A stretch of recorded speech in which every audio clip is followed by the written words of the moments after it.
So a little bit of quick background on myself. So I'm the training coordinator with Prairie State Canoeists, and I've been working with the Prairie State Canoeists for, I'm gonna go with 9 or 10 years, something along those lines.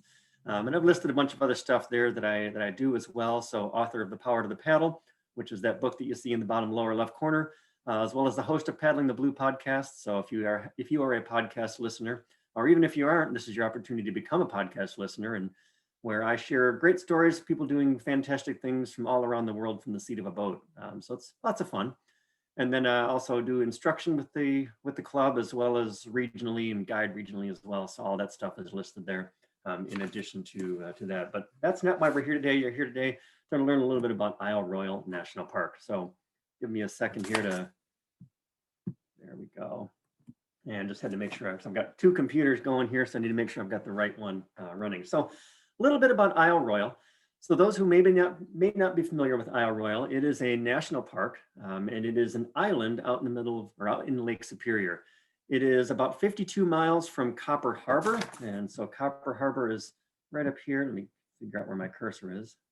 There we go. Right up here at the tip of the Michigan's Keweenaw Peninsula. So 52 miles from there into Isle Royale.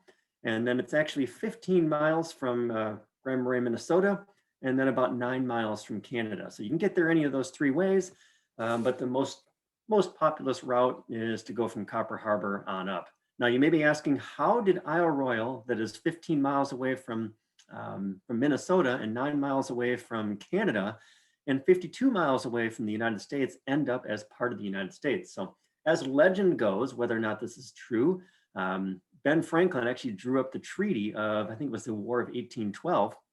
And when he drew up the treaty, he drew the boundaries high enough to include Isle Royale in the US. And one of the reasons for that was because of the copper reserves that were there. So again, whether or not that's true, don't know, but interesting story nonetheless. So the blow-up picture that you see here, this large picture, is actually the island, and the island itself is 45 miles in total length. So from Blake Point down here to Washington Island, right down here at the end, 45 miles, and it's 9 miles wide at its widest point, which is right about here. And it is the second least visited national park. The least visited national park is Gates of the Arctic National Park, up in the middle of absolutely nowhere in Alaska. But this is the second least visited national park. And another interesting fact is that it is the national park with the highest return visitor rate out of all the national parks in the entire system. So basically what that says is if you go to Isle Royale, you will go back. Most people do. And it is a fantastic place. In terms of number of visitors, Isle Royale receives fewer visitors in a non-COVID year, so a normal year, than Yosemite receives in a day. So it gives you an idea of just kind of, what kind of population that we're dealing with. Settlement of the island. So the American Fur Company first set up fishing posts in the 1830s on the island. It had been settled by our Native Americans well before that, for thousands of years before that, people had lived there. But American Fur Company set up fishing posts in the 1830s, and then mining brought the next wave of settlers, and that was in the 1840s. And we'll talk a little bit about that as we see some of the other things along the way here. Tourism began to the island in the early 1900s with John's Hotel, not mine, unfortunately, but all the way down here at the southern end, down on Washington Island, was John's Hotel in Washington Harbor. And steamer ships serviced the island, and they would bring tourists to the resorts and the private cabins in Tobin Harbor, Washington Harbor, and Rock Harbor. So Washington Harbor is this all the way down in the south end here. And then up at the north part here, this is Rock Harbor. This whole section is called Rock Harbor, and with the actual settlement area of Rock Harbor here. And then this little sliver right in here is called Tobin Harbor. And so those are the 3 main settlement areas, and we'll see a couple of other settlement areas throughout the way as well. So for our trip, what we're going to kind of focus on today is, if we step back here for a moment, is this circled part. There's a lot of history up in this circled part, and that's kind of where we're going to focus, and that's where the trip that I took at this particular time focused. So we'll go from there. So some of the details, we started at Rock Harbor. So this point right here, and went around Scoville Point, up around Blake Point, and out around to Lane Cove, spent some time out here in Belle Isle, and then made our way back down towards Pickerel Cove, McCargo Cove, and then drew the whole thing backwards and ended up coming down as far down as about right here of an area called Saginaw Point, and then made our way back up through there. So this is my friend Randy here, and we're making our way out of Copper Harbor on the Isle Royal Queen. If anybody's ever been on or been to Isle Royal and you've taken the Isle Royal Queen, you'll know that its nickname is the Vomit Comet. Sorry, Paul, I know you're eating, but it can be a rocky ride. So if you are thinking of going, just be prepared, take your Dramamine and be ready for that. And when you get to the island, they actually load all your boats on the roof. And so here they are, hopefully very carefully unloading my boat from the roof, as we are spending a little bit of time over here with the ranger that tells you how you can poop in the woods and all the other fun stuff. And it gives you kind of the lay of the land and talks leave no trace and make sure that you're all ready to go. And then as soon as this talk is done, all of these passengers from the boat immediately race to the ranger's office. There's a ranger office at the end of the pier here. Everybody races there, trying to get there as fast as possible so you can get your permit for the day. You can only buy them once you're on the island, and you basically file your plan for what you're going to do. So you want to be the first one up there or the very last one after you've unloaded your gear. So Rock Harbor, the boats actually come in right at the "You Are Here." So the boats come in at that pier. The ranger station is right in here as well. And then after you've offloaded everything, then you got to carry your boats. And because you can't actually put those boats in right at that same spot, you actually have to carry those boats up to the red circled area that you see here. So you carry them down there. There's a nice flat area. And then we get ready and try and figure out how to fit all those goodies inside a boat. For those of you who may not have taken a multi-day trip before and are thinking about taking a multi-day trip, if you happened to go to Canoecopia, our virtual Canoecopia this year, and so you still have access for the next 50 some odd days, I would encourage you, if you're thinking, how do I get all this stuff into a boat?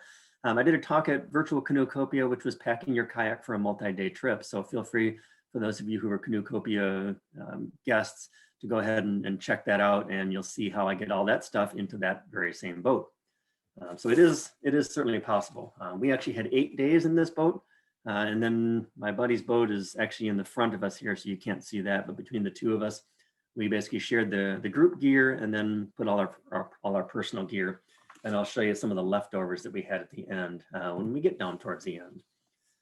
So as I mentioned, we head out of Rock Harbor, and so that circled red circled area right there on the map that you see is where we made our way out from. And a little bit of background on Rock Harbor itself. So Newt Knutson, if you can believe, someone actually named their child Newt Knutson, spelled K-N-E-U-T, and then the last name is K-N-E-U-T, and just S-O-N on the end of it. Newt Knutson came to the island in 1901, and he wanted to seek relief from hay fever. This was a common refuge. The island was a common refuge for hay fever sufferers. And so he took a day trip out of Rock Harbor, where he was staying with a friend, and he was looking for greenstones. The Michigan state stone is the greenstone, and you'll find greenstones, Isle Royal greenstones, on where else but Isle Royal. And he was hunting for greenstones out here on Smithwick Island. And so he made his way, and actually, he was staying with a friend in Tobin Harbor, just on the opposite side of Rock Harbor Lodge. So he was hunting for greenstones out on Smithwick Island, and a storm started kicking up, so he started sailing back, and on his sail back, the storm kicked up too hard, wasn't able to make his way all the way around to Tobin Harbor, so he ended up tucking into this little harbor right here. And he named the harbor at that time Snug Harbor, and he decided, I'm going to build my own lodge. So he did, and it became the Rock Harbor Resort. Or actually, it was Park Place Resort first, and then it ended up getting renamed Rock Harbor Resort. But Park Place Resort was its first name, and these are the lovely cabins that were there. And he managed that from 1901 to 1922, when his daughter, Bertha Farmer, took over managing the resort, and she renamed it Rock Harbor Lodge at the time. And when she renamed it Rock Harbor Lodge, she, a couple of years later, actually built the lodge on the site. And she built the lodge, she built a dozen small cabins and tennis courts. If you can believe that, you think about this is early 1920s, 52 miles out in the middle of Lake Superior. And there's tennis courts, 15 guest rooms in the lodge, electric lights out there, and box spring beds even out there. And then hot and cold running water, hot water heat, and two large bathrooms with showers and flush toilets. Again, pretty advanced for the location that you're in. So this is one of the pictures of Rock Harbor Lodge, another one from a slightly different angle, and then how Rock Harbor Lodge looks today, still standing and still in use today. It's not in use as a lodge anymore. It's basically just a day use facility. So we actually went inside there, and you can see a deck off the back, and we sat down and had lunch, and it's just basically an open space, meeting space, gathering space. I think the upstairs are offices or something of that effect, but it is still standing. And then just off to the right, I don't have a picture of it here, is the newer lodge that they built back in the 60s or 70s, I believe it was. It's nothing real fancy, nothing historical in terms of that other lodge. So didn't bother taking a picture of that, didn't think you'd really care about that one. So, but here's another picture of Rock Harbor Lodge, again, as it is today. So from there, we got in the boats and made our way up towards Scoville Point. It was just a few miles up, just kind of checking the sites out. When we got up to Scoville Point, we came across this structure, and we weren't exactly sure what this structure was at first. And so we were kind of playing around with that and looking around at a few other things, and did some research afterwards and discovered what this structure was. And it was actually the underlying pier from a dock.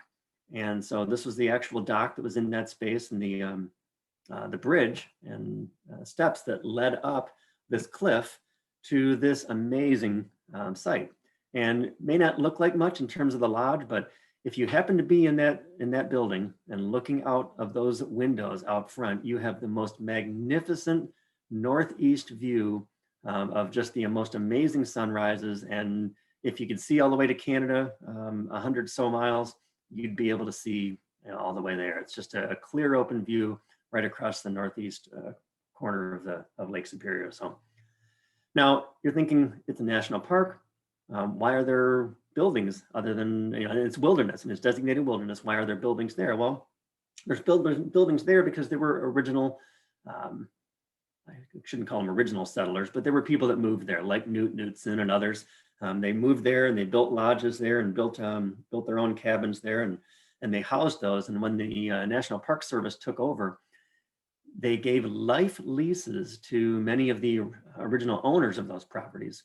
And so as long as, and I don't know how many generations it goes back, but it goes back a generation or two until they have to give up that life lease. And once they give up that life lease, the Park Service either keeps the buildings, which they've kept a couple of them for some uses, or most of the buildings that were there, they've actually burned to the ground. And they do that because the definition of wilderness is untrammeled by man. And so they wanted to remove any trace of man, basically, any trace of development. So some of the things that we're going to show along the way here actually there's no trace of it. Some of it doesn't exist at all because of that very thing. And it's kind of sad when you think about the fact that they're going to burn some of these things down, and they'll continue to do that or just dismantle them. But in order to keep it as wilderness, that's kind of the plan. So we made our way from there up to Merritt Lane, and again, another couple miles up. It was about a 5-mile trip that first day. A little rocky that first day. We had 3 to 4 foot waves that we were moving loaded boats up on the water. And so the boats themselves with all the gear were about 125 pounds, and you add us to that, and then you add 3 to 4 foot rolling waves coming out of the northeast. And it gets to be a pretty wild and rocking day, but it was fun nonetheless. But it was also nice to be able to get into Merritt Lane and just relax there. Now, right across from Merritt Lane, I'll step back to this picture here, is Merritt Island. And so you'll see that Merritt Island in the picture just to the right of the red circled area. And Merritt Island is where Mr. Merritt and the Merritt family built this cabin, which again is no longer standing. They've since burned that one to the ground. But there's a picture of it from the outside and then a picture from the inside. So you can see that they didn't really spare much expense. They made sure that they put all the nice accoutrements in these spaces, and you'll see some a little bit later that are quite elaborate as we get along here. So that is the Merritt family's space. Now, this is really what's existing now, and so this is at Merritt Lane, and at most of the campsites, and by the way, with Isle Royale, it's a designated camping, so they really discourage wild camping. You can get a wild camp permit for certain areas of the island, and if you get a wild camp permit, you basically you get a permit for specific zones. So they say that you can stay within zone 5, for example, and they give you very strict parameters about where you can put your tents and where you have to keep boats, and you have to keep it all out of sight and all that sort of thing. So most folks just use the designated campsites. And at most of the designated campsites, they have these Adirondack shelters. And a pretty good chance you'll be able to get an Adirondack shelter most of the time. We were there in pretty much high season. We were there about the second week of August. One of the reasons we chose the second week of August is that is after the black fly season. If you're there in June, then you're basically going to get carried off the island by black flies. Not going to be any fun. So we just had some beautiful weather and didn't have to deal with any black flies. So they are 4-sided shelters, but 3 of those sides are screened in, and nice little arrangements. In addition to that, oh, here we go. Look at that view, huh? That's the same view that they have from that cabin, just a little further north. So we're able to just see all the way out and just enjoy the space. There are tent sites at many of these developed sites as well. And if you can actually you can go on the Isle Royale National Park website, and you can see at each of the campsites, camp locations, for example, Merritt Lane, it'll tell you, for example, with Merritt Lane, that there's 1 Adirondack shelter and there are 2 tent pads. So it'll tell you all that information, and it'll tell you that there's a privy there and that sort of thing. None of these spaces, by the way, are reservable. They're all first come, first served. And the etiquette is that if you happen to be occupying one of those spaces and somebody shows up at night and they really don't have the opportunity to go over further, to go on to a different spot, then you do everything you can to make room for that person. And once you have the shelter, it's not your shelter alone. Somebody else can use that shelter as well, as long as you've got space for that. So again, that's the etiquette out there. So we made our way from Merritt Lane out around Blake Point here. And a little bit more about Blake Point a little bit later, but we made our way to an area called the Palisades, which is where the Monarch shipwreck from 1906 was. And this is the cliffs where the Monarch wrecked at. So it's basically the Palisades is a section of sheer rock cliffs with no landing points. So there's a good couple of miles where there's no way to get out. And if you're exposed to the winds on that side, getting way back. So north is up at the top of the map here. North up at the top here, my west, and my east over here. So we're looking northeast out of here.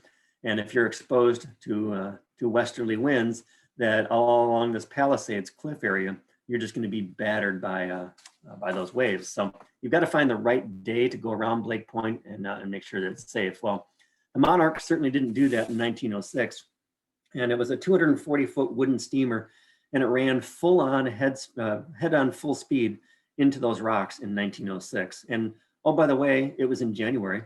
So there was a snowstorm going, which is actually what caused that. So heavy snow impeded the view, and they rammed into the rocks. And I think I've got a picture of it here. So there's the Monarch after it hit. And so they tied a line from the boat to the shore, and 32 crew and 12 passengers climbed out to safety. One crew member did die trying to reach the island, but all those other 32 people, 32 crew and 12 passengers, they did make it to the island safely. And they lit a signal fire out on Blake Point. So they made their way in the snow out to Blake Point, lit a signal fire. And the lightkeeper at Passage Island, so I'm going to step back here. There we go. Can't see it, unfortunately, but up to the north end here, just out of frame. So there's an island. I don't think it's in let me move my little pictures of the people here. Nope, can't see it. Yeah, just after the frame off to the northeast, there's an island called Passage Island. It's got a lighthouse on it. And the lightkeeper at Passage Island saw the fire. It's about 4 miles away. And the lightkeeper rowed 4 miles in heavy seas in January. He picked up the ship's purser, rowed back to Passage Island, and then they hailed a passing ship. And then 4 days later, the crew and the passengers were all rescued. So think about that again. This is 1906. What did they have in terms of gear? Don't know, but they had to survive 4 days in a snowstorm on an island with nothing, with a wrecked ship, and they had to make their way back and forth. So again, some pretty impressive feats when you think about what they've been able to do. So from there, we made our way going back here past the Monarch. Those cliffs, although you can't land, you can certainly see some pretty cool things along the way. There's some caves that you can poke into and just explore. And we had a beautiful weather day. You can see that just a nice flat, calm water that we were able to negotiate through and didn't have to deal with anything else in terms of weather or anything like that. Give me just a moment here. There we go. We just had some noise going on in the background, so I just wanted to silence that. And by the way, for those who have joined us in the last few minutes, if we could just ask you a favor, if you wouldn't mind putting yourselves on mute if you are not already on mute, and then we just won't hear any background noise. And then later on, if you got questions, feel free to pop in with those questions. You can also add questions into the chat. So if you look at the bottom of your screen, bring your cursor down to the bottom, you'll see a little chat box that'll pop up. You feel free to put questions in there. I may not be able to see those while it's actually coming up. We'll make sure we get answers to whatever I can answer for you towards the end here. And if I happen to see one that I can answer, or if you've got a question in the meantime, feel free to ask away. I don't have a problem with you interrupting and asking a question at any time. So we poked our way into some of these spots and made our way. It's a nice long day. Did about a 16-mile paddle. And for this one, we made our way all the way out. And we made our way all the way out and around the Monarch shipwreck. So you see the from where my thumb is, all the way around the outside. We went around Lock Point, went around Battleship Island, went around Hill Point, and then made our way out to Lane Cove. And we chose to go that route. It was a little bit longer, but we had a beautiful flat weather day. So we didn't have to deal with any wind or waves or anything like that. We wanted to make sure that we could see the outside of this whole Five Fingers area. And then from there, afterwards, we actually went inside a little bit more, and I'll show you some of that as we get a little bit later on here. So we made our way down to Lane Cove and saw some wildlife all along the way. So some mergansers. There were lots of mergansers all over the place. I didn't get a picture of the red fox. He was a little too sneaky. He was walking along the shore. But once we got to Lane Cove, this is a picture from Lane Cove. It's another one of those areas with nice flat tent sites, nice tent pads. There's actually 4 cleared, well laid out sites at this particular location.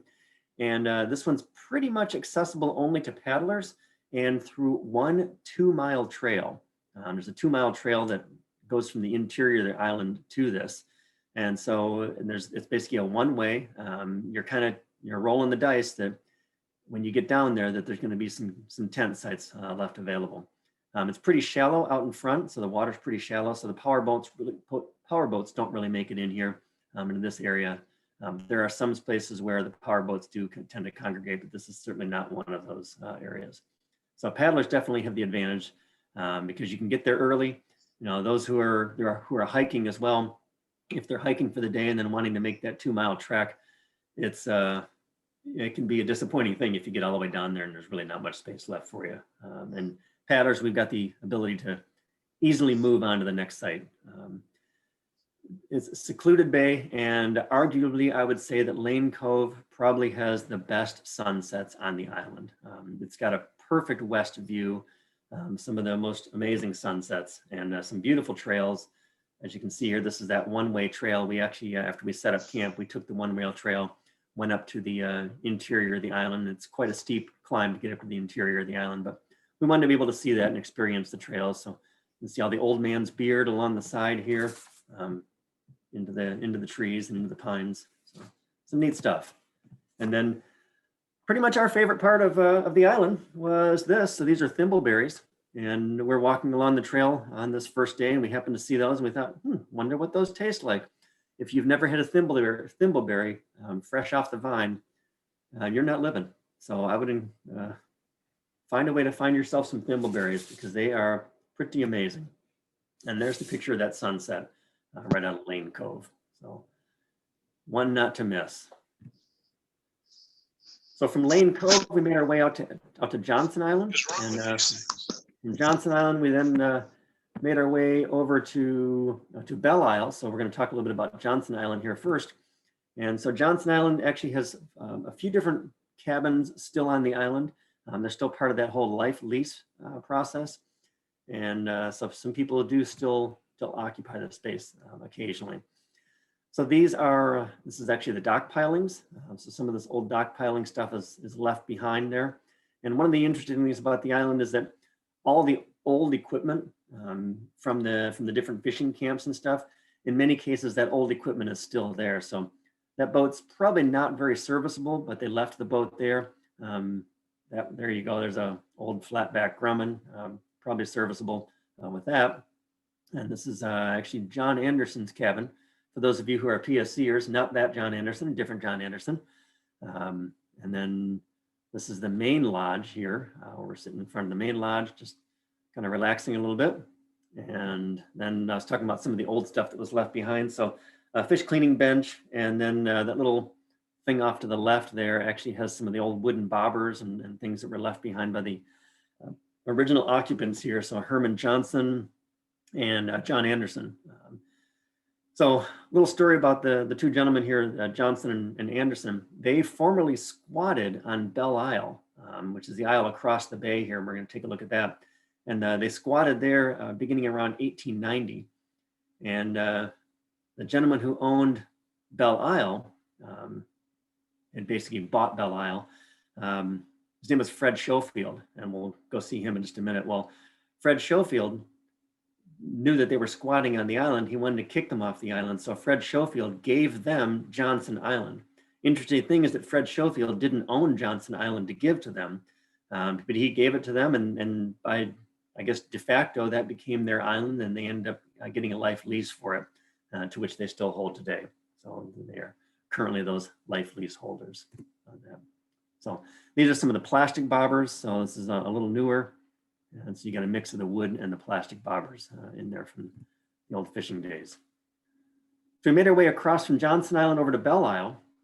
And Belle Isle is an interesting one. It was quite a resort area. There were 3 major resorts on the, it's Isle Royale is an island, but it's an island archipelago. So it's not just one island. There's one main island with lots of little islands off of it. And Belle Isle is one of those. And so this is a postcard from the early 1900s from Belle Isle. And Belle Isle was built by Fred Schofield in 1912 as a luxury resort. And he grew Belle Isle to 28 cabins.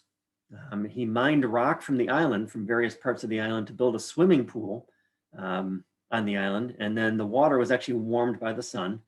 He actually built some shuffleboard courts and had golf course. It had a golf course on the island, a 3-hole golf course, and tennis courts. And it was quite the resort property. Belle Isle, Rock Harbor, and Washington Harbor down at the very south end were the 3 main areas. So I mentioned earlier that steamer ships happened to show up and they brought passengers. Well, this is one of those places they would bring passengers. And when you think steamer ships and you think, what's going to go up here, you don't normally think of something really large. But in fact, there were some pretty darn good sized ships that ended up ferrying passengers to Isle Royale. And this is one of those steamers. This is a South American from the Chicago, Duluth, and Georgian Bay Transit Company, one of the 3 or 4 ferry companies that serviced the island. So you can see this was a pretty serious affair. And think about this was for the most part, before cars were really prolific. Before interstates, it was harder to get anywhere. So people really didn't have the opportunity to travel as far and wide as we do now. So they had to find other ways to travel, and boat travel was huge back then, as well as rail travel, because it was an ability, gave people the ability to get to those different places. So here's a family that just got off the boat, and you can see that they came up here dressed in their finest, if that's what you call it. Now, a couple interesting things about these folks. Let's see, this gentleman right here. He's probably thinking right now, I can't believe they put me in this outfit. Look at this collar. This is ridiculous. And I've got a hat. I've got the old pilgrim hat on. And then this one right here, she probably grew up to be a serial killer. So this is a pretty scary one, if you ask me. All right, another picture from one of the postcards from Belle Isle. This is the veranda on Belle Isle Lodge. And then the interior of Belle Isle Lodge. And again, as I mentioned earlier, you can see that some of these were pretty opulent. They brought their finest furniture up and decked them out quite nicely. There they are playing golf on the Belle Isle Resort golf course. And there's a picture of their tennis courts. So I suppose if you build it, they will come, right? There was actually a dance hall, somewhat of a dance hall actually on the island as well, but that has long since been razed and I wasn't able to come up with any pictures of that one at all. This is actually so this area right here is what it looks like today. And the cement, actually the ground right in front of the flowers here that you can't quite see is actually this. And this is actually one of the old shuffleboard courts. Elsewhere along the island, we came across the old steps and they were still there. And this is actually one of the old original cabins. So one of those 28 cabins that I was talking about that Fred Schofield built. This is the one that remains. And they've kept this one and they use it for a ranger station. And so they're occasionally as a ranger staffed there, but not at all times.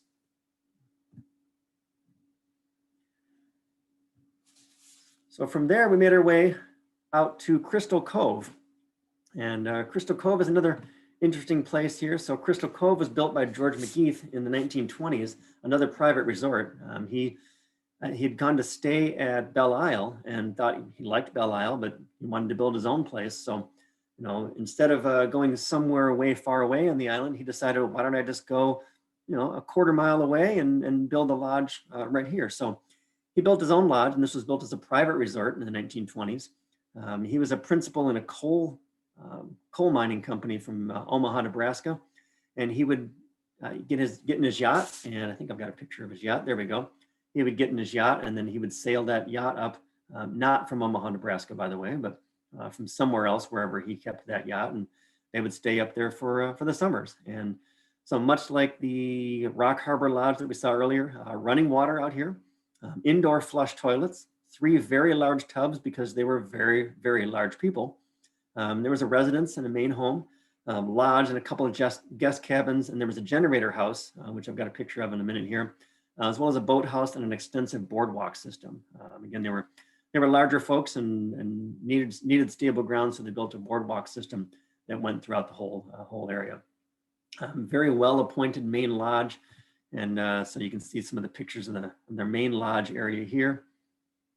And a huge stone fireplace. I couldn't get a picture of the stone fireplace. We couldn't actually get into the lodge. Most of these buildings are locked up, but a couple of them were, the doors were cracked open, and I'll explain why we got some boats here in just a moment. I'll come back to that. Let me move forward and I'll come back here. So this is actually the main lodge building right here, kind of falling down. It's in disrepair. The Park Service isn't able to maintain all of them. And then there's another picture of the main lodge. Randy is not asleep in that picture, by the way. And you can see the tar paper on the roof. So they've been doing some work trying to restore the space. But there's the fireplace itself. But, inside you get to see the fireplace proper. But that's what we could see from the outside, and we couldn't get into any of those. This was one that was fascinating. This is actually the old generator house. I couldn't get the door open any further from this, but I was able to open it just enough to stick my head in there so I could at least see what was in there. And the generator was still in there, and not much else in that space, but interesting nonetheless with that. So this whole lodge system, it cost the Mr. McGeeth $40,000 in the 1920s to build. Again, think about that. Think about how much money that was.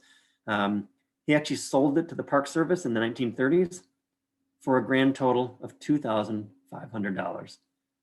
So thank you, eminent domain. That's what you get, I suppose. So you saw those, look at that, more thimbleberries. What do you know? You saw those boats earlier, so I'm going to step back for a minute here. There we go. So those boats that are there, those boats were actually boats from Milford and Myrtle Johnson. So Milford and Myrtle Johnson after the Park Service bought the lodge, they didn't really do anything with the spaces. They just left the spaces, and there were a number of commercial fishermen on the island, and we'll see some of the other spaces for commercial fisher persons a little bit later. Well, the Johnsons fished from several places on the island, and one which you'll see a little bit later as well. And so they fished from Star Island and Rock Harbor Light. They were granted a lease to Crystal Cove for fishing in 1958. And so they actually ended up living in the McGeeth's cabins for a number of years, and then they ended up moving out from there. And so these are some of their boats that they left behind on their last years on the island. You can see their fancy washing machine there, right there, that they also left behind, and a few other bits and baubles still on the island there as well. So, a totem, someone having a little bit of fun building totems. And like I said, we've already gone through those, so I'll skip past those again. There's those thimbleberries, and we had to take the obligatory selfie, get a picture out here. And well, the water that we're looking at right here is amygdaloid channel is what that is. So this island is actually known as Amygdaloid Island. So it's across from Belle Isle. So the island behind us and to the left of us is Belle Isle, and then right across the way is Amygdaloid Island, which is where we are right now. So once we left Crystal Cove, we made our way down the island, so followed the shore down, and we stopped at this point right along Amygdaloid Island, and it's basically marked by this stick and that piece of rope. And there's nothing else there, so you kind of got to know why you're going to that spot. And we knew ahead of time why we wanted to get there. And I'll tell you, and you'll see what it is in just a second here. So, but we knew that was the spot, so we tied our boats up, and then you take a social trail. It's not a developed trail at all. It's basically just a set of rock cairns that have been set up over a number of years, and those cairns guide your way. And this is the one use for cairns. If you're not familiar with what the term is for a cairn, so a cairn is just a rock pile. You see that people will set those up all along the shore because they want to be cute, and they want you to know that they were there. I'm the guy, yes, who goes and kicks those rock cairns over for the people that just wanted to show you that they were there. But unless they're in a space like this where they're actually useful and they're marking a trail, that's where you want to keep those. So we followed the stone cairns, and we followed those. There we go, there's one of them. Followed those all the way up to the spine of the island. And when you get up to the top of this island, there's a natural arch. And it's actually a sea arch, I should say. This sea arch is about 100 feet off the surface of the water. So we're standing on top of the sea arch here, so you can get kind of a scale for how high the island is and where the water is now. So that's a sea arch. That's where the water is. And in order to get a sea arch, what do you need? You need the sea. So what that tells us is that the sea at one time, Lake Superior, was up that high, well over 100 feet of where it is now, in order to carve that by erosion. So that is a sea arch that was caused by that. That's in the middle of Amygdaloid Channel, in the middle of Amygdaloid Island. The other thing that we found when we got up there are blueberries, fields and fields of blueberries, because on top of this, all that you can see here, all that low scrub, all that brush in here is all blueberry plants. So in addition to the delicious thimbleberries that you saw earlier, we found our cache of blueberries and had an idea of where to look for those in the future. So we ate lots of berries all along the way. Got back in the boats, made our way down to the ranger station. So stopped and talked to the ranger for just a little bit. And then from there, once we got to the end of Amygdaloid Island, you can see Canada. So this structure right here is the Sleeping Giant. And this is on the Lake Superior side. And so it's basically, they call it the Sleeping Giant because it's intended to be the head up here, the folded arms down to the legs and down to the feet at this space. So that's what it was named after. And another beautiful area on the north shore of Lake Superior. So we'll have to do a talk on that one someday as well. Picture here of some of the rock formations. And one of the things that just fascinated me was I just loved the orange lichen all along the rocks. I don't know why. I thought it was interesting and just beautiful stuff that grew along the rocks. So We're making our way here from the ranger station. So there's that ranger station that we stopped at, went around the point where you just saw the picture, and making our way into Pickerel Cove. And Pickerel Cove is the most remote site on the entire island. There's no trails to it. It is only available to paddlers. And it is in such a space where it's so shallow that you can really only get there by kayak, or if you're really brave and you want to go through the open water, you can get there by canoe as well.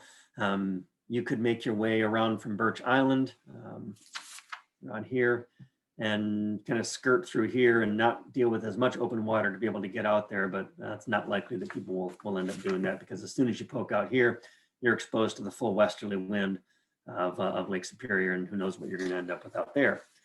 But we went to Pickerel Cove, and it's just basically a small raised piece of land on an isthmus in that area, and just an amazing site up on this rock.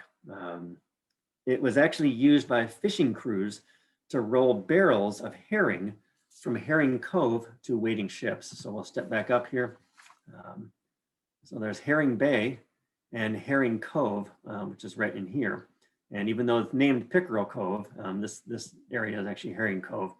So they would get the barrels, they would bring them down here in small boats, and they would roll them through this portage area, and then and to waiting ships out this way, and then they'd basically get them out from there. So only accessible by small boat, and like I said, most remote site of all sites in the park. One semi-cleared site, and that was the one semi-cleared site that we had in that space, and there's one small privy, very lightly used, by the way, because not many people end up going there.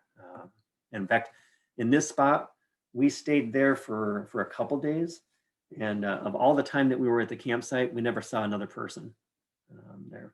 So, and not paddling by, we didn't see anybody out in the area out here. We didn't see any boats go by, absolutely nothing. So it was quite a pristine site. And there's a picture looking up into Herring Cove. So the campsite is just off to the left here, the rocks that you see off to the left, and we're basically looking up the cove. So after we dropped all our gear, we made our way from Pickerel Cove on that day, and decided we'd take a little afternoon trip, and ended up going down McCargo Cove past Birch Island, and went all the way down to McCargo Cove. So here we are paddling down McCargo Cove, nice reflective paddle, and made our way down to the Minong Mine. So a little bit about McCargo Cove. So going back up here, a little bit about McCargo Cove. It was named after Captain Robert McCargo. And during the 1812, U.S. forces captured or sank 3 of the Northwest Company's ships near Sault Ste. Marie.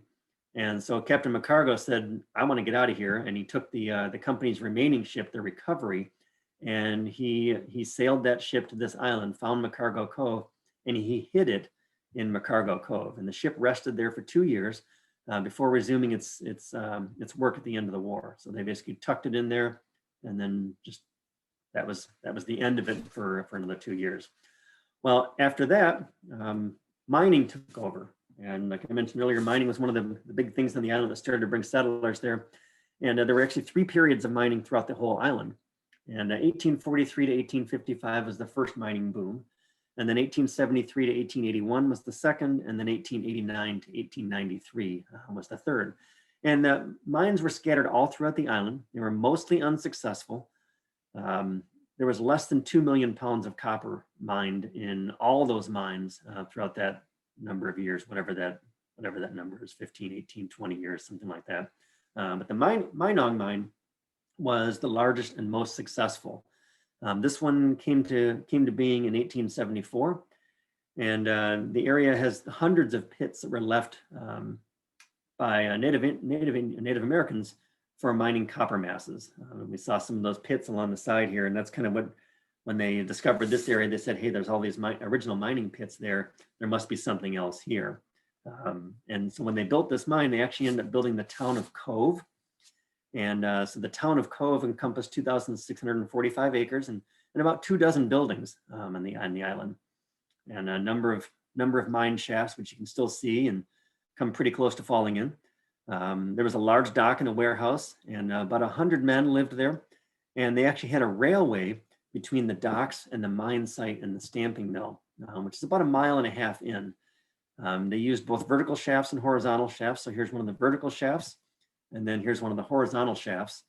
And you can still see some of the rail equipment that was there. There was actually a rail car, just an ore car that was in here as well. I don't know what happened to the picture of that particular one, but so you can see the remains of the equipment, and then the remains of the blacksmith shops. There's a blacksmith shop there as well.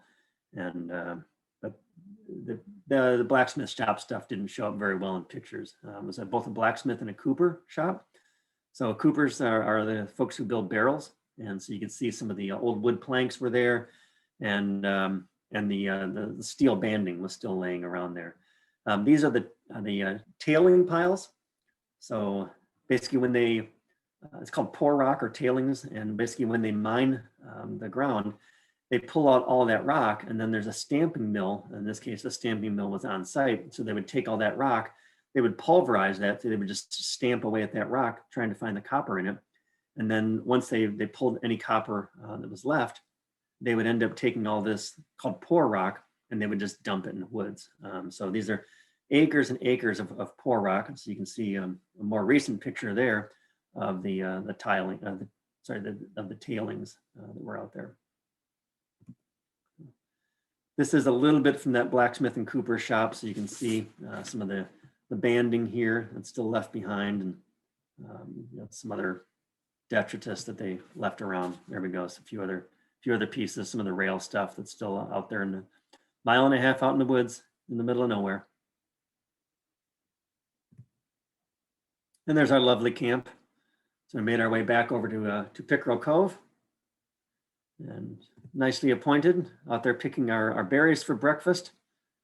And we had what we thought was a brilliant idea here. So there's a little a bench area that's set up, so you can see that that's other campers who've been there have found some driftwood and other pieces of wood and built this kind of makeshift picnic table. So we set everything up there and decided we were going to be smart, and we were going to make these pancakes. And if you've ever made pancakes on a jet boil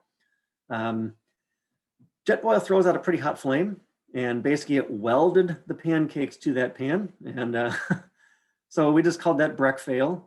It did not work very well. We ended up scraping it off in globs and just eating semi dough balls, but we were still loving it nonetheless.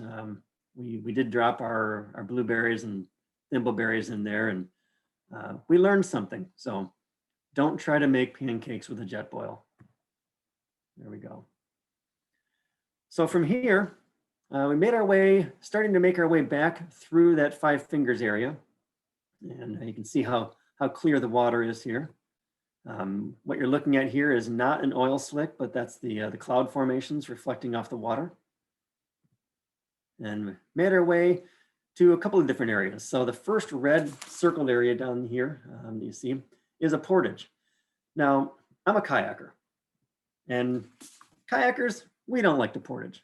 Canoeists, we'll leave that to you. So Paul, you can portage all you want. Me, if I've got a portage, I want to find somebody with a canoe, and then they can portage that.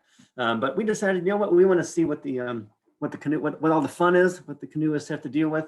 And we also wanted to figure out how can we start from, how can we start from this spot where we are now and get around to Duncan Bay without having to go all the way around Lock Point and back in here. So we decided that this is only a 0.2 mile, so we thought we'd give that a try. And it turned out to be a little rocky and a little steep, but that's okay because it was only 0.2 mile. And I kept all the heavy stuff in the back of the boat, so made sure that Randy carried all the heavy stuff and I carried the light stuff in the front of the boat. And then we were able to load it all back up from there. So we experienced a portage out on the island. And I think we did one more somewhere else. It was a 1/10 mile, because that 0.2 mile, too much. If I can cut it down to a 1/10, I'm good. So we made our way up to Duncan Bay Narrows, and Duncan Bay Narrows actually, sorry, I'm gonna step back here. We didn't make our way to Duncan Bay Narrows yet. We actually stopped down here, and after we did the portage, stopped at this spot because we decided that we wanted to climb up here and then take this trail down to Lookout Louise. which is just underneath my finger here. And for those of you who've read topographic maps, you'll know that this is a fairly short distance, and these lines right here are contour lines, and those contour lines are telling you just how much contour you're going up. And so this is a pretty steep hike in that pretty short period of time. And so we made our way up, got all the way up to the top, and quite a view when we got all the way up there, looking out over the island archipelago. And on our way up, one of the things that we noticed is when we got to the very top of that ridge, very, very top, we saw this sitting there. And there was no person, nothing else, just that backpack, that foam PFD and this inflatable boat. And, we thought, that's interesting. Why is that just sitting there? And we went on about our way and went down to Lookout Louise and did our lookout, and then coming back, and it was still here, but still no person in sight. And so we made our way back down our trail. And just when we got out down to the bottom of the trail, we figured that the person who got down there, he was probably, we figured he was going somewhere to look for a knife so he could just puncture this thing, because it was probably just driving him completely crazy of having to drag that thing up that steep slope. But anyway, we walked down the trail, and when we got down to the trail, we saw the owner all the way down back pretty close to our boats. And he ended up going back down because he forgot his cigarettes. So he hauled that thing all the way up to the top, and then decided he forgot his cigarettes. So they were worth it for him to go all the way back down, find his cigarettes that were back down there, and then make his way back towards those. So I guess people who smoke will do anything to get that. So we made our way back down to our boats, and then headed out to Duncan Narrows. And Duncan Narrows is another one of those campsites. In this case, there's two of those Adirondack shelters and a couple of tent pads. And this is the same site from a distance here. So those two Adirondack shelters are facing opposite one another. This particular one faces into Duncan Bay Narrows, so it faces into the cove. And then the one on the opposite side that we ended up with, which is this one here, faces out and looks out towards the lakeside. And so we set up our camp, and we were enjoying a little bit of rest time in camp. And then a powerboat came, and so you'll see that dock right there. So a powerboat shows up, and we thought, that's fine. It's another boater there, and so they occupied the other shelter. And a little while later, Chuck, the captain of the powerboat, he and his son Reese were the two that were there. And so Chuck comes around the corner and he introduces himself. We talked for a couple minutes, and he says, my son Reese and I are out here, and we come out every year, and I've been coming out here for 20 something years. And we were out there today, and we caught this big laker, and we caught a salmon as well. And we can't eat them both, but we need to get rid of them. So would you help us? Like, well, I don't look like an idiot, so yeah. So he fried up the fish with some potatoes and onions, and it's just amazing. So there we are, eating like kings, like we've never eaten before, like it was the Last Supper, and fresh fish that was on the lake an hour earlier, and here we are, enjoying time with some new friends. So since been back there, and I actually saw Chuck and Reese there again the last time I was there. Just kind of a random occurrence that their boat pulled up in another spot that we were at, that I'll show a little bit later, but you won't see them in that particular spot. And kind of interesting that how the world comes around, and that was 3 years later, 2 years later when I happened to see them. So from here, we made our way back out around Duncan Bay Narrows that next morning. So we're heading out on that beautiful, flat, calm morning. And one of the things that I was talking about Blake Point earlier is that Blake Point is one of those areas where it's a deciding point. And if you read the guidebooks for Blake Point, it will tell you basically that if you go around Blake Point, there's a pretty good chance you're going to die, because the guidebooks will tell you all the scary things that could possibly be happening because you're getting exposed to a completely different environment. You're going from that protected south side to the northwest side of the island that's more exposed. And you've got the Palisade Cliffs with those 2 miles of uninterrupted cliffs that there's no landings on and that sort of thing. Well, we just happened to get 2 beautiful bluebird days. So here we are celebrating that bluebird day right off Blake Point here. So we made our way down and headed past some of this. This is basalt, and it kind of forms in its columnar basalt. You find this in a few areas of the world. Most notably, you'll find it here on Lake Superior, in a couple of different spots in Lake Superior. And then for those who may have been to Ireland before, if you've ever been there and been to a place called Giant's Causeway, you'll see the same kind of thing. It's a little bit better formed there in Ireland. It's more octagonal columnar basalt, but here it is here. So we thought that was kind of interesting to take a look at, and then continued to make our way down, taking a little rest break along the way as we made our way all the way down from Blake Point. And so go back here, let me get my mouse again. So made our way from Blake Point, paddled down past Rock Harbor. I think we did stop in Rock Harbor because Randy was just dying for a Coke. So we stopped and got him a Coke, gave him his fix, and then made our way along the interior of the islands. And actually, again, another beautiful day. So we made our way along the outside of the islands until we got to a point here along Mott Island, which is the current park headquarters, where we came across the site of the Algoma shipwreck. So the Algoma shipwreck, that was a 263-foot steel-hulled ship. And that one ran aground in another raging snowstorm, this one in November of 1885.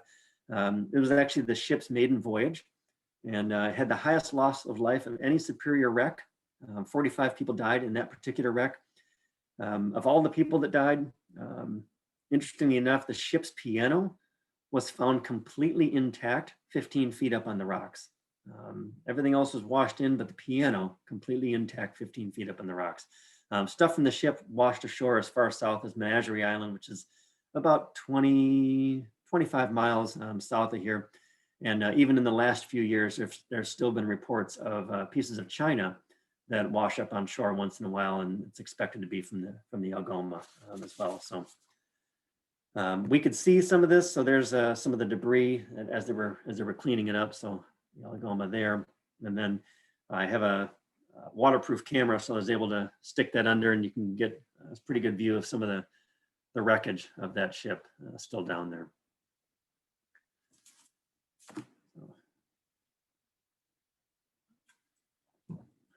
So from here, headed down to Cemetery Island. And if it says Cemetery Island, you figure that's got to be fascinating, right? There's got to be a cemetery there. So let's go see what we actually have on there. And lo and behold, there is actually a cemetery on Cemetery Island. They don't mark it other than this particular dock. That's the only markings to this. You'd never know where to go or really what it is. So if you happen to go there, look for this dock. You can tie up off that dock and then be able to walk yourself in, and you'll find a few of the grave sites that are still there. And we took a picture of one here. So for Jeremiah Colbert from Waterford, Ireland. The rumor has it that most of the people who are buried here were actually died in bar fights on the island from the mining days. So again, whether or not that's true, don't know, but wooden tombstones, and they still have them encased here in some fencing. I do believe that these are replicas of the original tombstones. I don't think they're all the originals, but I can't verify that for certain. Next stop on the tour was Edison Fishery. And so Edison Fishery, Pete and Laura Edison, there's Pete and Laura right there. Everybody loved Pete. Pete was a fixture on the island for a number of years. And Pete worked for a gentleman by the name of Jack Bangsund. And Laura's family lived on the island, and they actually lived at this particular location. And it was about a quarter mile by trail along the shore. And so Pete worked for Jack Bangston at that other space, and he would walk along the shore to meet Laura. And then they ended up getting married and stayed there on the island and ended up taking over what then became Edison Fishery. It's currently an interpretive site, and it's hosted by the Buckleys. They're former owners of Buckley's Canoe Rentals in Mount Pleasant, Michigan, for anybody who's ever been up that way.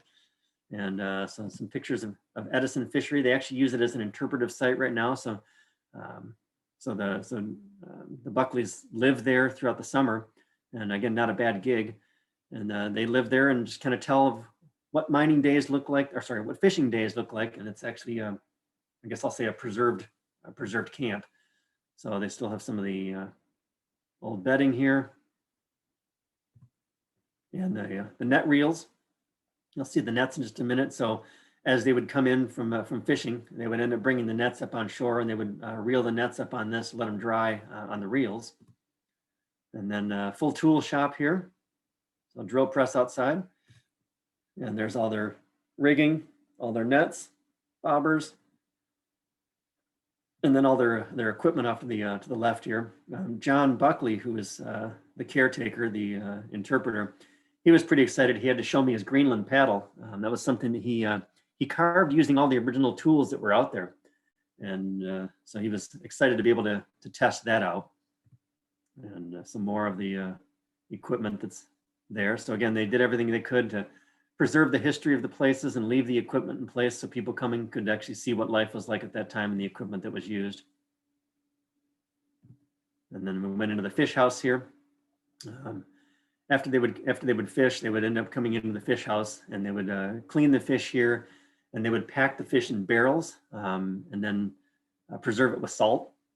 And then they would roll those barrels out, and the steamer ships that we saw earlier, like that South American and those other ships, after they dropped passengers at the island, they would go around to many of the different fisheries, the larger fisheries, and they would pick up barrels of fish, and they would take those back. So they didn't go back completely empty. They had some kind of cargo that they took back. Obviously, it wouldn't be very much for a ship the size of the South American that you saw earlier, but some of the small ones could load up pretty well and do pretty well.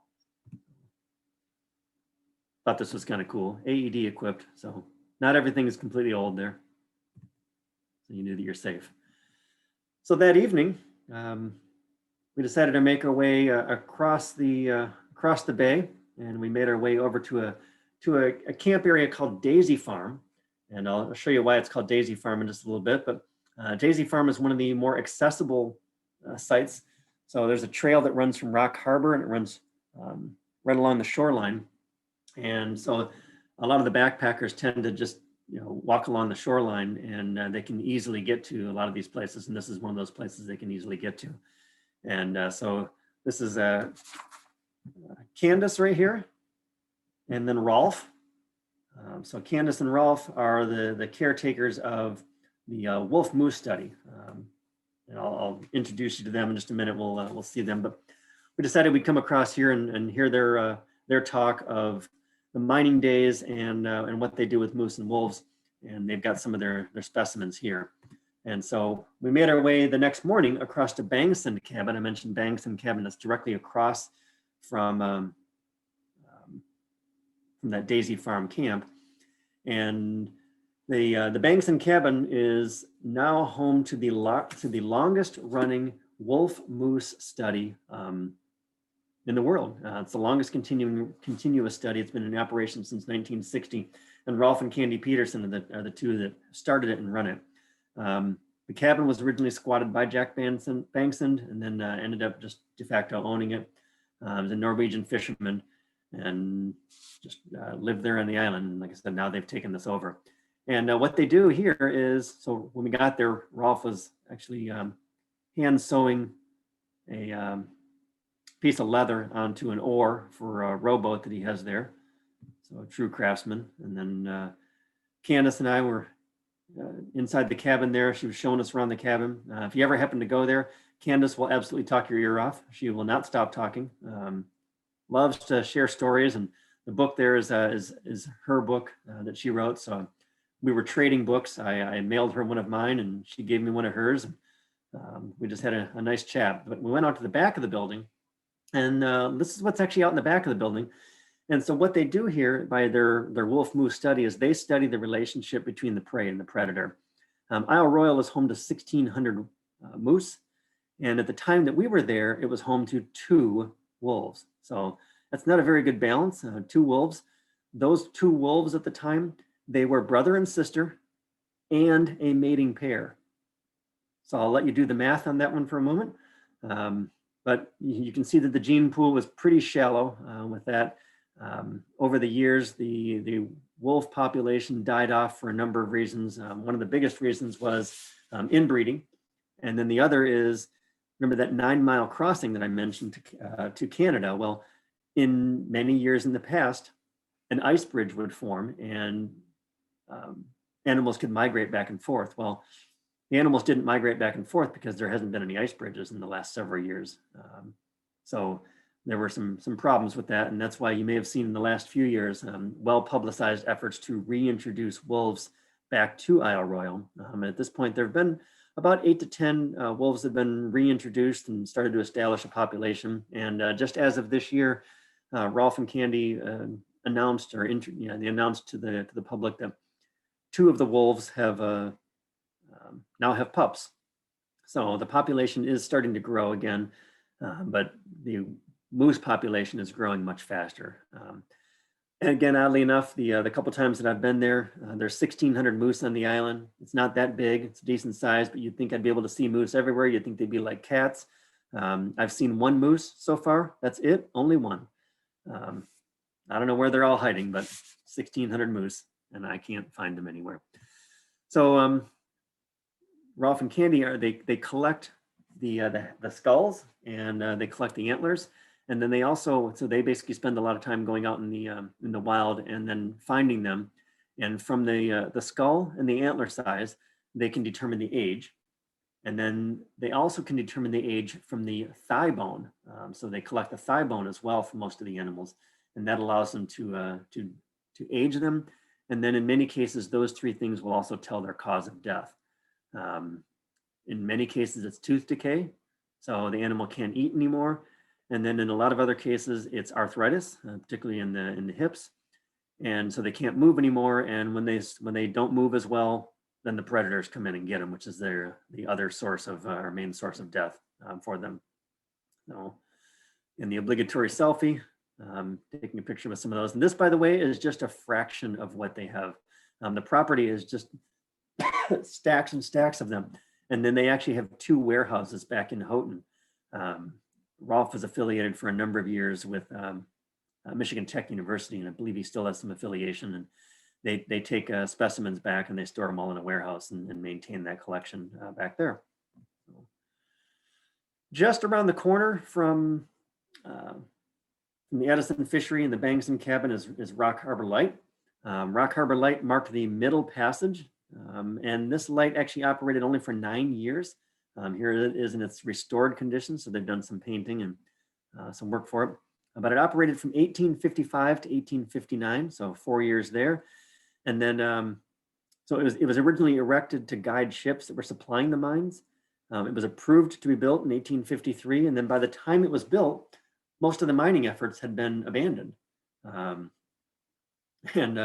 So there was some renewed interest in mining in 1874.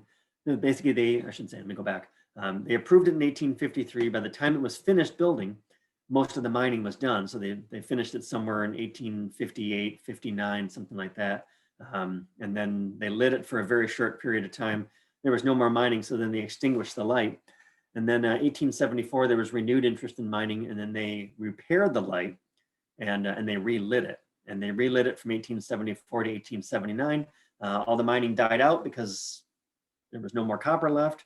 And then they extinguished the light, and it's been extinguished ever since then, since 1879. It was used by fishermen and other squatters up through the 1930s, and it fell into some pretty extreme disrepair.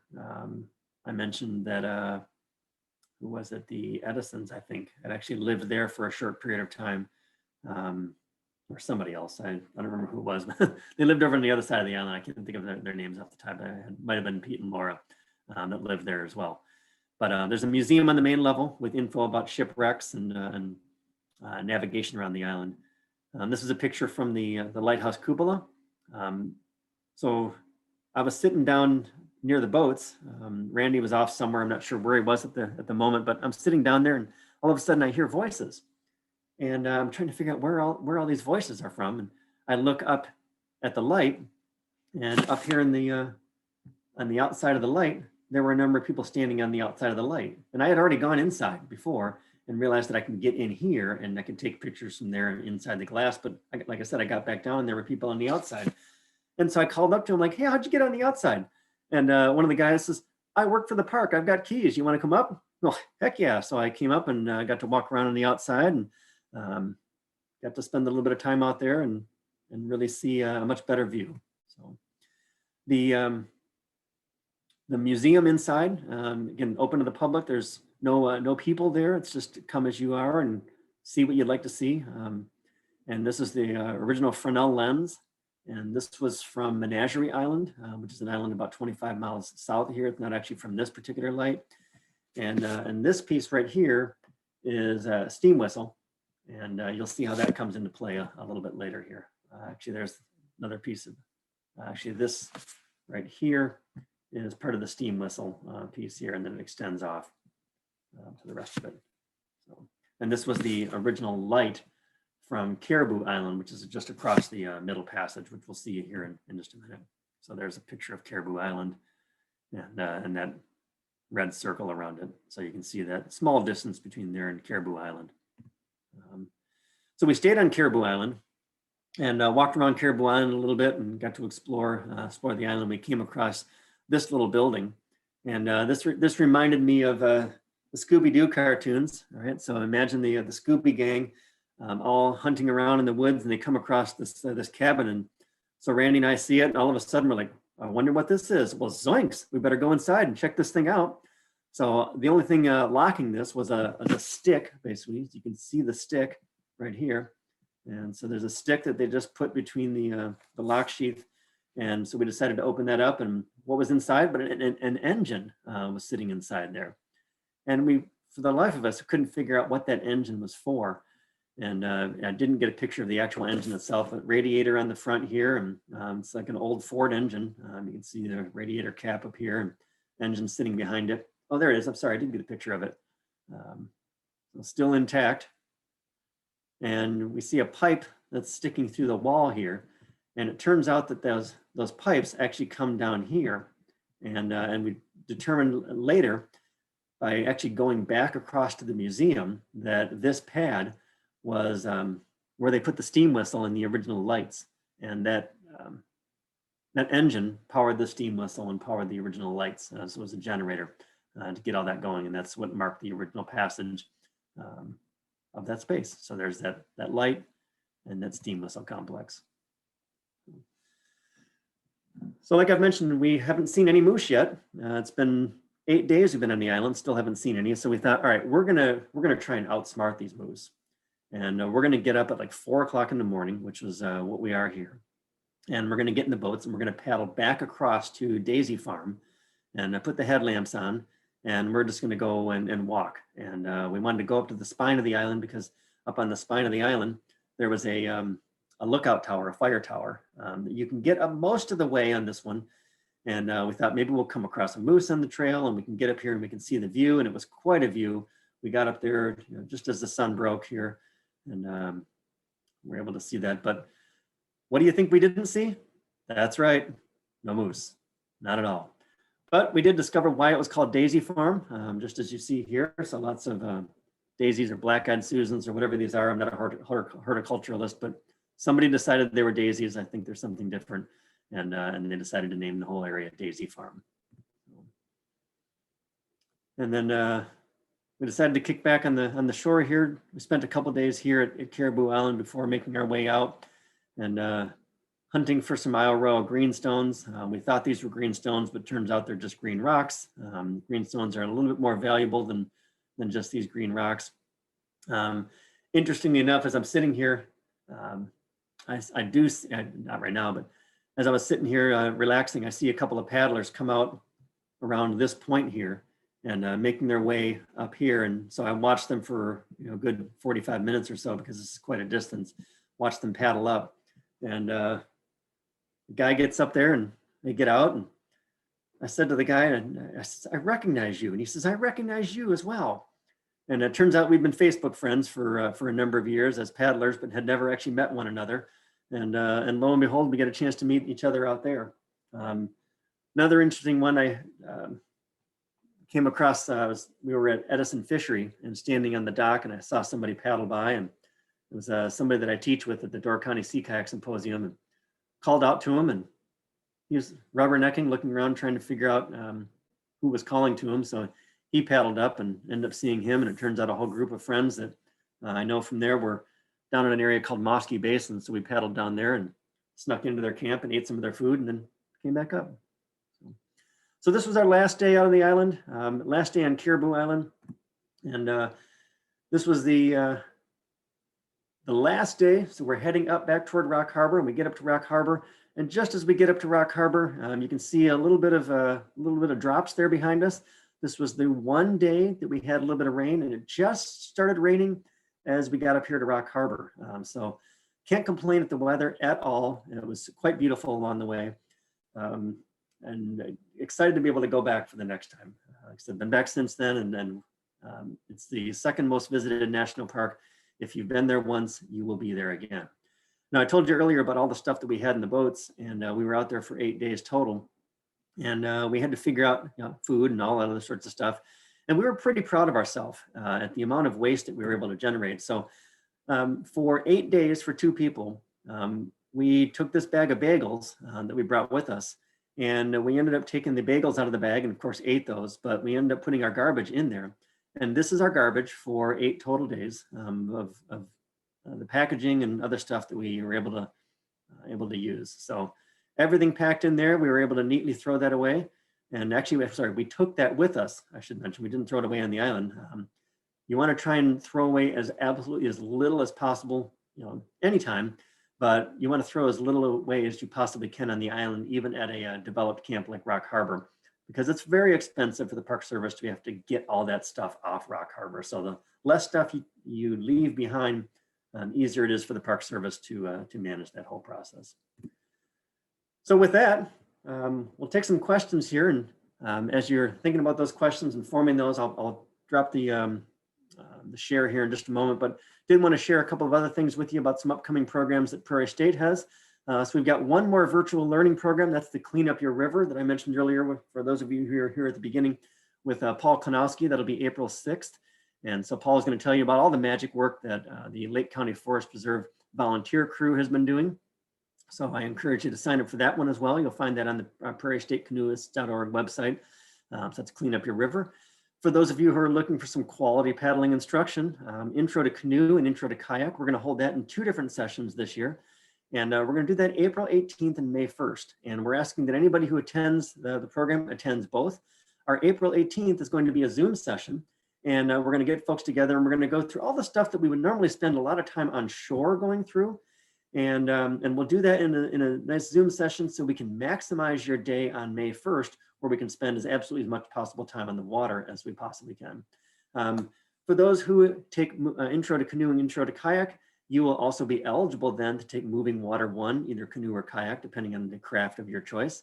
And those are on May 16th and May 22nd, respectively. So if you're interested in either one of those, feel free to register. But again, in order to take the Moving Water classes, you do have to either take Intro to Canoe and Kayak this year, or Canoe or Kayak this year, or have taken it in the previous year. Shameless plug here. As I mentioned earlier, and as you've seen in the bottom left corner, I'm the author of Power to the Paddle, Exercises to Improve Your Canoeing Kayak Paddling. So in addition to a fantastic book, there's also a DVD that goes along with that, and it's a companion DVD. So the exercises that you see in the book, you'd also have the opportunity to see those exercises in motion on a DVD. And then I'm also the producer and host for the Paddling the Blue podcast. You can find that anywhere that you enjoy your favorite podcasts.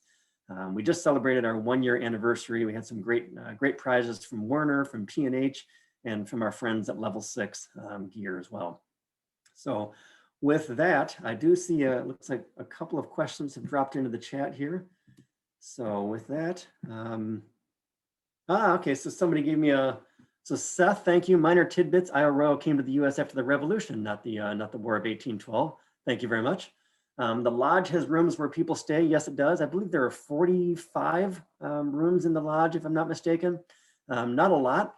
That's the lodge building itself. And then elsewhere in the Rock Harbor property, there are a couple of I guess I'll call them single family cabins that were built in I think the 40s as well. Sea cave at high level, probably due to island uplift as land rose as glaciers melted. Okay, I'll believe that. You're probably better at that than I am. Either way, the land had to meet the water at some point, and that's where we were. So with that, I'm going to pull the share down, and if anybody has any questions, feel free to unmute yourself and be happy to answer those questions to the best of my abilities. So John, this is Meg. Meg. Just a comment more than anything else, not really a question, but I've been to Royale 3 times diving, and we lived on a dive boat, so we didn't actually stay really any place. But I'm just fascinated by all the development quotes, old school, new school, whatever that you've been showing. I didn't know that the island had all that stuff on it, so that's pretty cool. Yeah, I was quite fascinated with it myself, and that's kind of what led to this talk. I actually did this talk a couple of years ago for Canoecopia as well, and just found it fascinating. And I hear Seth is a geology professor, so yeah, absolutely, you would know that a whole heck of a lot better than I would, Seth. I'm a total amateur at this. Other questions? But a great historian. What's that? Oh, great historian. Well, thank you very much. I appreciate that. Yeah. By the way, I did a similar talk on Isle Royale, but focusing on the geology and the backpacking for the Sierra Club group. So, okay. But I of course, I hadn't seen it from the water side, so or from the paddle side. So I thought your talk was wonderful. Well, thank you. Yeah.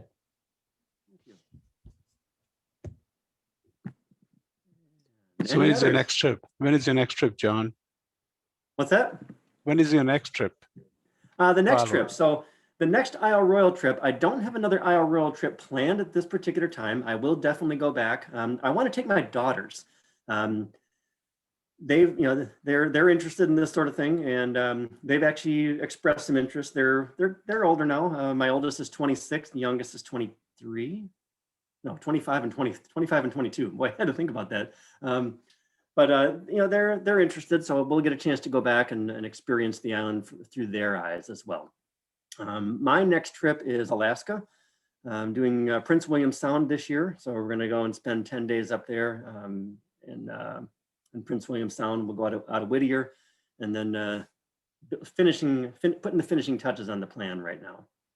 So maybe I'll do a paddling Prince William Sound next year for the group.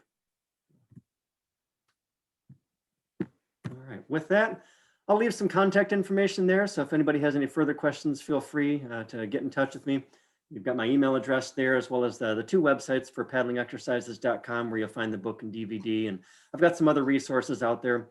I'll also point you to one other page, and it's paddlingexercises.com/PSC for Prairie State Canoeists.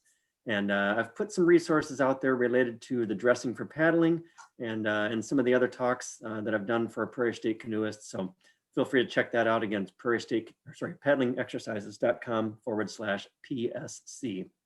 And then paddlingtheblue.com is where you can find the Paddling the Blue podcast, in addition to anywhere else you enjoy your favorite podcasts. Hey, John? Yes. Question. Would you ever recommend doing this in a canoe, or is it really appropriate for kayaking around the island? So from a canoe standpoint, let me go back up here. And I'm sorry if you covered that before, and no, that's all right. I didn't really talk through that, but let me. I'm going to zip back up to the top here. It's a little bit easier to show this way, and give me just a second to put this slide up.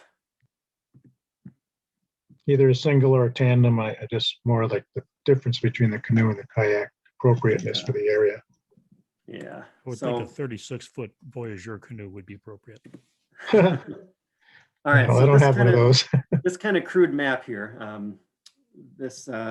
So there were a number of canoes that were on the boat at the same time that came into Rock Harbor. And so Rock Harbor itself is pretty protected. And there are barrier islands that don't really show very well along here, but there's barrier islands along here that kind of protect it from the south winds. And so there are a number of people that will paddle down Rock Harbor, and they'll go all the way down here to Mosky Basin. And then from Mosky Basin is where it starts to flatten out. So you got the spine of the island up here. and then it kind of flattens out down here, and it's all lowlands and that kind of stuff. And so there's about a 2 mile and a half to 2 mile portage. Doesn't sound like any fun at all to me, but for somebody else it might be. But you can actually portage in from Mosky Basin, and you can portage down to Lake Ritchie, and then there's campsites there, and then you can thread your way through there. There's a couple of other small portages from what I understand, and you can get into Chicken Bone Lake, and then another small portage or two, and you can make your way out to McCargo Cove. So it is possible. There are also a lot of people that will bring their canoes into Rock Harbor and then just go over Rock Harbor. So this point right here, let me go back up. See if I can go back up. There we go. So as I mentioned, Rock Harbor is right here. This piece of land is pretty thin. It's maybe a 1/4 mile. And so if you'd go from Rock Harbor, there's a paved trail that actually goes to the other side, and it goes to Tobin Harbor, and you can put in there, and you're pretty well protected in there. So you can spend a couple of days cruising along Rock Harbor. And they actually rent boats up there as well. They rent them from the Tobin Harbor side. And so folks will rent boats and do day cruises along through Tobin Harbor. I don't know that I would do it on an open boat around the whole island. It's pretty committing, the entire island, the entire paddle around the island. You generally should budget about 10 days for that, with a couple of days in there for weather. And it's about a 110-mile trip. In the paddle that we did not circumnavigate the island, but we did about 110 miles on that. And with the weather that we had and the weather that was there all together, we could have easily circumnavigated the island without any troubles. Did that Thank answer you. for you, Chris? Yeah, perfect. Thank you. Good. Any others? I think I see I something didn't dropping realize in there the was chat a here. canoe route through there. What's that? I didn't realize there was a canoe route through there. That's kind of Yep. neat. All right, I'm going to stop the share. And I tried to pull that chat up. There we go. All right. Well, thank you very much. I appreciate it, everybody. Again, take some time to go to the prairiestateCanoeists.org website. Go there tonight. Sign up for Paul's talk. He'll be ready. Looking forward to talking to you as well. And I do see another question on there. For those who have either been paddling or hiking, what are your thoughts on going here with children, 11, 9, and 7? So I'll give you a little bit of background from my perspective. Seth, you mentioned you've been backpacking there. I've not, so you can probably give some more. But what I can tell you is that there are some pretty flat trails that go along the shoreline, and they go all the way down into that Mosky Basin that I showed you earlier. So that canoe route, well, you can basically hug the shore and take that all the way down. And so there's not going to be a lot of elevation change. There were people with kids down there at Mosky Basin, and there were a lot of scout groups. It's a popular hike for scout groups to be able to go straight down to Mosky Basin, and then they'll go up to the center, the spine along Minong Ridge, and then they'll take Minong Ridge back towards Rock Harbor. But you can go along the shoreline and not really deal with much elevation change, which 11-year-old might be okay with it, but the 7-year-old might not like the elevation changes. Oh, I appreciate you spending time with us tonight, and we'll look forward to seeing you at the next talk, and look forward to seeing y'all on the water. Thank you. Great talk. Bye, John. Good, thank you.